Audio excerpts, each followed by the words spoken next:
From the beginning, there was a definite interest in making sure that we could provide support for students.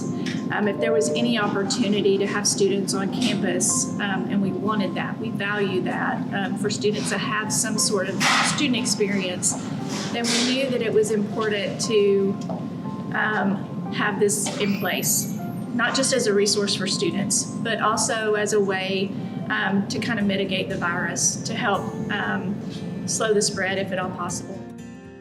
So the process of how we go through with the SRT is Dean Stacy Gilbert will actually reach out and want to know if you would like to be assigned to a case, and then what you do from there is you reach out to the student and you let them know that you're a team member on campus, and so now they're part of the team, and when we connect the student with whatever need that they may have. Being a member of the SRT is probably one of the most rewarding things I have ever done on our campus, and I truly mean that.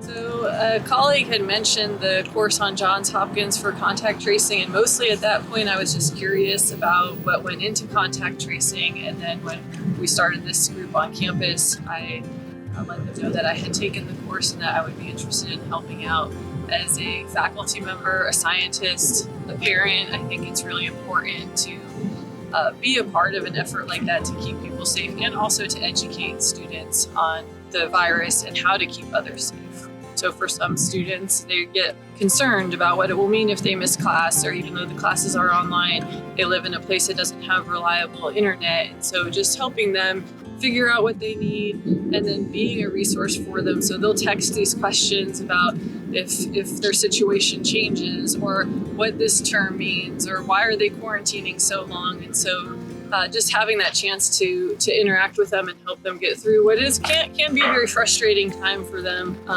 has been really, really nice. When they first started talking about the student resource team, I quickly called Stacy Gilbert, who was leading it, and volunteered to assist because I knew it would make a difference for our students as they return to campus this fall. So being a part of the student resource team is a critical component for our university to continue to move forward. So I encourage any faculty or staff member who's willing to invest a little time and to join in this team, because it can really make a big difference where we can continue to go forward in the future quarters.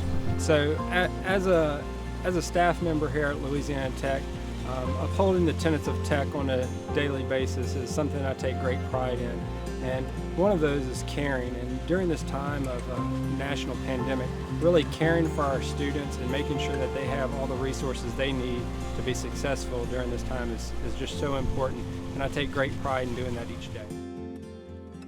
There's still a lot unknown about this virus, and so we're making judgment calls and best practices and looking at CDC guidelines and helping one another navigate this as to how to be a resource for students and how to guide faculty in making decisions about how to accommodate students throughout this virus. So one of the other pieces of this that we can't leave out is the interaction with students and the role that they played and the responsibility they took in diving into this protocol and reporting. The reason I think that this initiative has been so successful is we've had students willing to comply. And when I say comply, really it's just reporting to help us be able to piece the information together to make sure that we are stopping this virus in its tracks, to be able to help students understand their responsibility to quarantine and them do so willingly.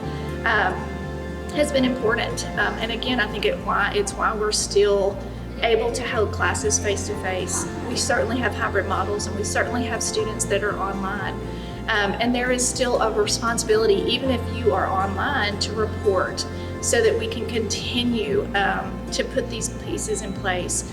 Because this virus is asymptomatic, because we have some lag in testing, there is still a real need to report and help get ahead of it. And I think this contact tracing initiative helps to do that. So please do your part, students.